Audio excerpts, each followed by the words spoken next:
Now, the purpose of the Bible is to testify of Jesus Christ. The Bible, from Genesis to Revelation, points to Christ.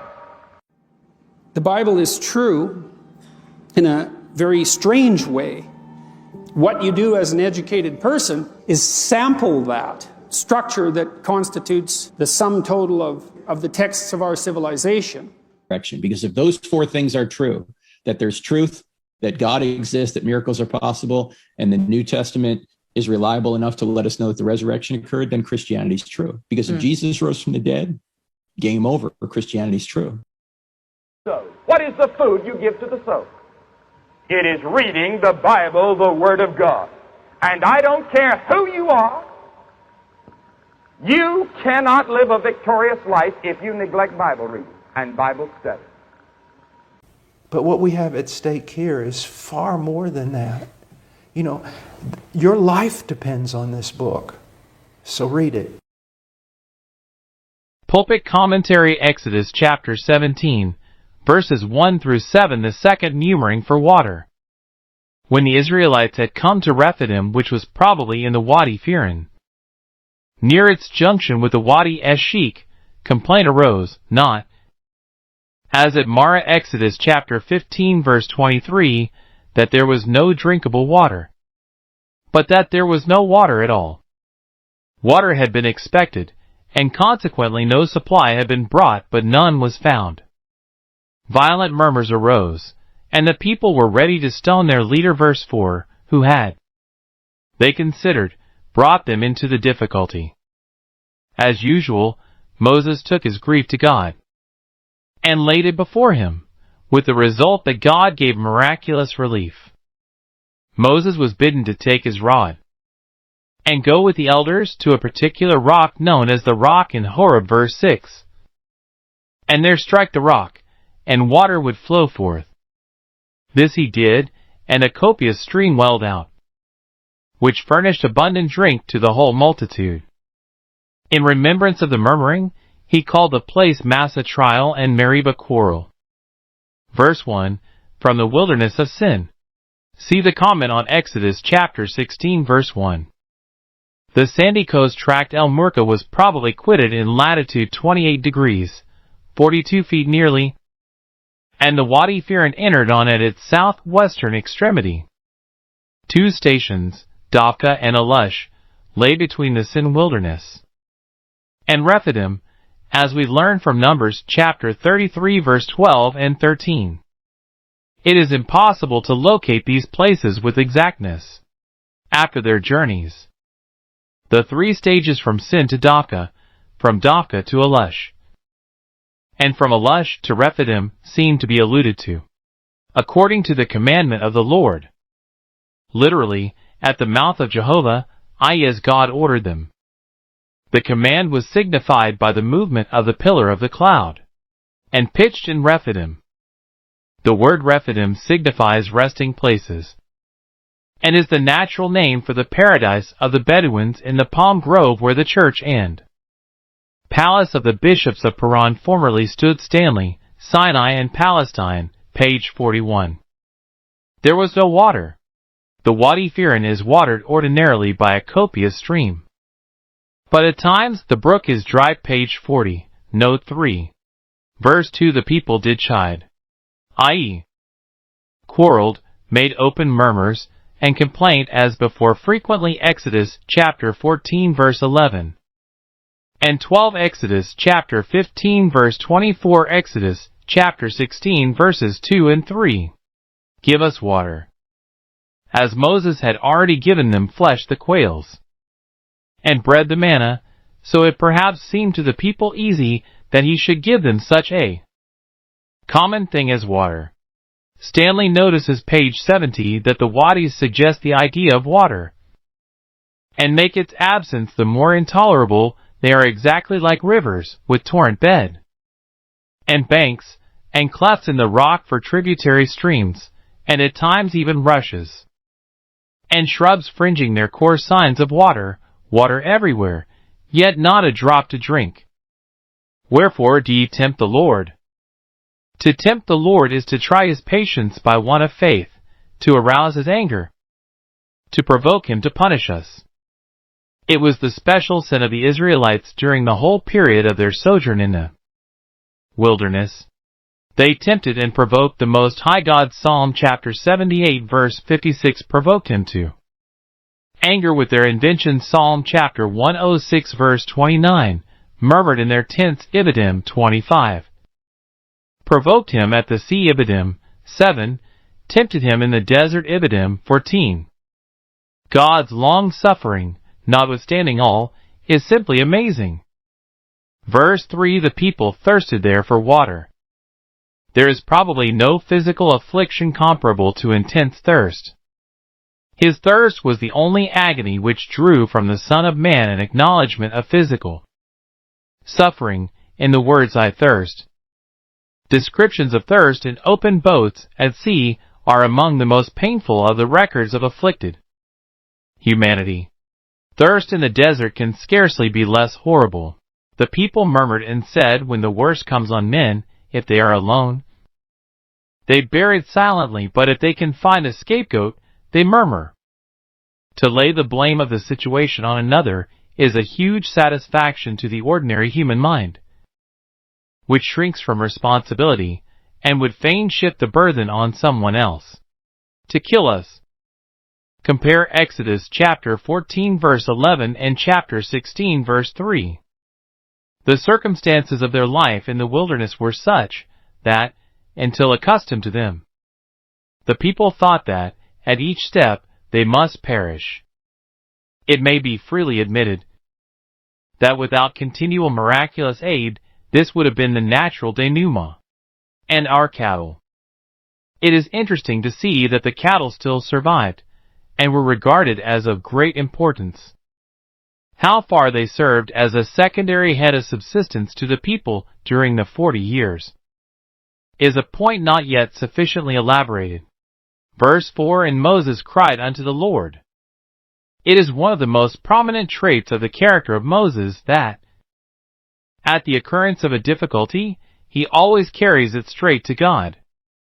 See Exodus 15 verse 25, Exodus chapter 24 verse 15, Exodus chapter 32 verse 30, Exodus chapter 33 verse 8. Numbers chapter 11 verses 2 and 11, Numbers chapter 12 verse 11, Numbers chapter 14 verses 13 through 19, etc. They'd be almost ready to stone me. This is the first which we hear of stoning as a punishment. It is naturally one of the easiest modes of wreaking popular vengeance on an obnoxious individual, and was known to the Greeks as early as the time of the Persian War to the Macedonians and others. There is, however, no trace of it among the Egyptians. Verse 5. Go on before the people. Leave the people, i.e., where they are in Rephidim, and go on in front of them, with some of the elders as witnesses, that the miracle may be sufficiently attested. On the other occasion, when water was brought forth out of the rock, Numbers chapter 20 verse 8 through 11, it was done in the presence of the people. Perhaps now there was a real danger of their stoning Moses, had he not quitted them. Thy rod with which thou smotest the river. See above, Exodus chapter 7 verse 20.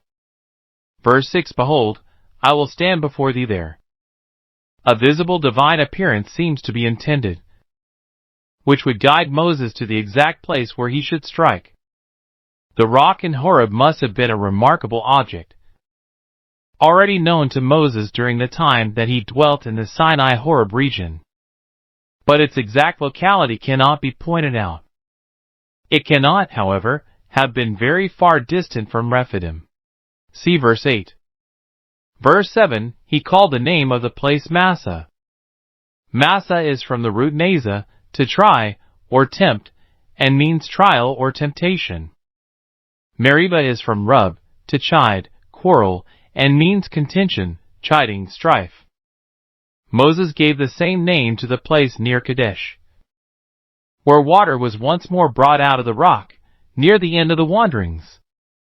See Numbers chapter 20 verse 13, Deuteronomy chapter 32 verse 51, Psalm chapter 106 verse 32.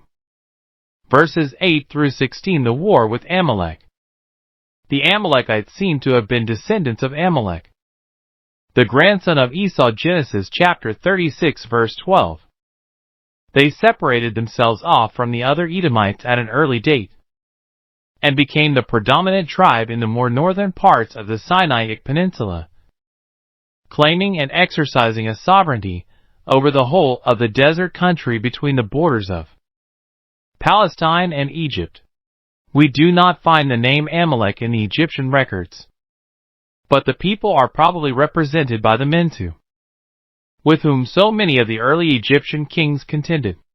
The pharaohs dispossessed them of the northwestern portion of the mountain region, but they probably claimed the suzerainty of the central hills and valleys, which the Egyptians never occupied. And on these they no doubt set a high value as affording water and pasture for their flocks during the height of summer. When the Israelites pressed forward into these parts, the Amalekites, in spite of the fact that they were a kindred race, determined on giving them battle. They began by insidiously attacking the rear of the Hebrew army when it was exhausted, and wearied. Deuteronomy chapter 25 verse 18. Elating cut off many stragglers, they attacked the main body at Rephidim in the Wadi Firin, and fought the long battle which the text describes verses 10 through 13. The result was the complete discomfiture of the assailants, who thenceforth avoided all contact with Israel until attacked in their turn at the southern frontier of Canaan, when, in conjunction with the Canaanites, they were victorious. Numbers chapter 14 verse 45. A bitter and long-continued enmity followed. Amalek, the first of the nations to attack Israel, Exodus chapter 24 verse 20, was pursued with unrelenting hostility. Deuteronomy chapter 25 verses 17, 18, and 19, defeated repeatedly by Saul and David. 1 Samuel chapter 14 verse 48, 1 Samuel chapter 15 verse 7, 1 Samuel chapter 27 verse 8, 1 Samuel chapter 30 verse 17, 2 Samuel chapter 8 verse 12, the last remnant of the nation being finally destroyed by the Simonites in the reign of King Hezekiah, as related by the author of Chronicles. 1 Chronicles chapter 4 verses 41, 42, and 43. Verse 8. Then came Amalek. The bulk of the Amalekites would have been passing the spring in the lower plains, where herbage is abundant after the early rains, while later in the year it dries up. They would hear of the threatened occupation of their precious summer pastures by the vast host of the Hebrews, and would seek to prevent it by blocking the way. Hence they are said to have come, i.e., to have marched into a position where they were not previously, though it was one situated within their country. We must remember that they were nomads, and fought with Israel for the nature of the fighting on the first day. See Deuteronomy chapter 25 verse 18, by which it appears that the original attack was made on the rear of the long column, and was successful. The Amalekites smote the hindmost of the Israelites, even all that were feeble behind them, when they were faint and weary. Verse 9, and Moses said to Joshua, on hearing what had happened, Moses summoned to his presence an Ephraimite in the prime of life, about 45 years old, and devolved on him the military command. The man's name at the time was Hosea or O'Shea. Numbers chapter 13 verse 8. He was the son of a certain Nun Ibidim, or Non. 1 Chronicles chapter 7 verse 27. And the 10th in descent from Ephraim, the son of Joseph Ibidim, verses 23 through 27. Some 40 years later Moses changed his name from Hosea to Jehoshua, which became contracted into Joshua. The occurrence of this form in the present passage may be accounted for 1. By Moses having written or reviewed Exodus late in his life, or 2. By a later authorized reviser, Ezra, having altered the text. Choose out for us men, i.e., select from the congregation such a number of fit men as appear to thee sufficient, and with them fight Amalek. Tomorrow. It was probably evening when Moses heard of the attack on his rear, and there was consequently no possibility of retrieving the disaster till the next day. Lai could but make his arrangements for retrieving it. I will stand on the top of the hill. It is implied that there was a conspicuous hill Gibeah, not a rock in the near vicinity of Rephidim, whence Moses could see the fight, and be seen by those engaged in it. Dean Stanley finds all the conditions answered by an eminence on the south side of the Wadi Firin. Sinai and Palestine, page 41. Others suggest the Jebel Tahuna north of the same wadi. With the rod of God in my hand. Moses meant to indicate by this that he looked for victory to God alone, and did not trust in an arm of flesh, while, nevertheless, he sent his soldiers to the combat. Verse 10. Her has not been mentioned hitherto. According to one Jewish tradition, he was the son, according to another, the husband of Miriam. Scripture only tells us of him that he was descended from Judah, through Caleb the son of Hezron. 1 Chronicles chapter 2 verses 18, 19, and 20. And that his grandson, Bezaleel, was the artificer of the tabernacle. Exodus chapter 31 verse 2. He is again associated with Aaron in Exodus chapter 24 verse 14. Verse 11. When Moses held up his hand, Israel prevailed. The elevation of Moses' hand, with the rod held in it, was an appeal to God for aid, and must be supposed to have been accompanied by fervent prayer to God, that he would help his people and give them victory over their enemies. So long as the hand was upraised, the Israelites prevailed not because they saw it, and took it as directing them to continue the fight Kalish, but because God gave them strength and vigor and courage, while Moses interceded, and left them to themselves. When the intercession ceased, it may be said that Moses might have continued to pray, though his hands were weary. But only those who have tried know how difficult a thing it is to pray with any intensity for a continuance. Probably Moses' spiritual and physical powers collapsed together, and when he dropped his hand through physical fatigue, he rested also from his mental effort. To impress upon Israel the importance of intercessory prayer, God made success and failure alternate with its continuance and discontinuance, thus teaching his people a lesson of inestimable value. Verse 12. But Moses' hands were heavy.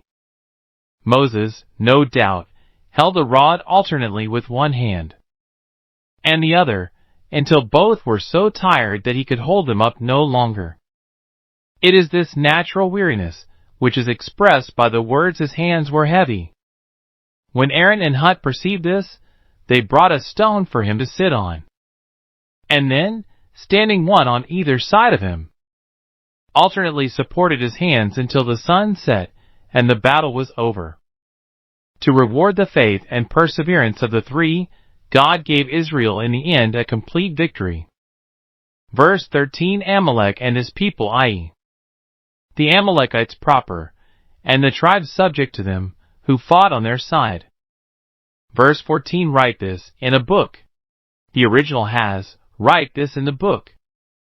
It is clear that a book already existed, in which Moses entered events of interest, and that now he was divinely commanded to record in it the great victory over Amalek, and the threat uttered against them.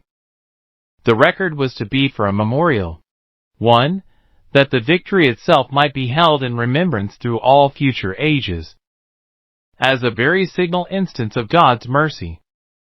And 2. That when the fulfillment of the threat came, 1 Chronicles chapter 4 verse 43, God might have his due honor, and his name be glorified. Rehearse it in the ears of Joshua. Hand down, i.e., to thy successor, Joshua, the tradition of perpetual hostility with Amalek, and the memory of the promise now made, that the whole nation shall be utterly blotted out from under heaven. Compare Deuteronomy chapter 25 verse 19. The special sin of Amalek was, 1. That he attacked God's people, not fearing God Ibidim. Verse 18 2. That he had no compassion on his own kindred. And 3. That he fell on them when they were already suffering affliction, and were feeble, and faint and weary Ibidim. Verse 15. Moses built an altar. An altar naturally implies a sacrifice. And Moses may well have thought that the signal victory obtained required to be acknowledged, and as it were requited by offerings. In giving his altar a name, he followed the example of Jacob, who called an altar which he built El Eloh Israel. Genesis chapter 33 verse 20. Moses' name for his altar, Jehovah Nissi, meant the Lord is my banner, and was intended to mark his ascription of the entire honor of the victory to Jehovah, but had probably no reference to the particular mode in which the victory was gained. Verse 16. Because the Lord has sworn.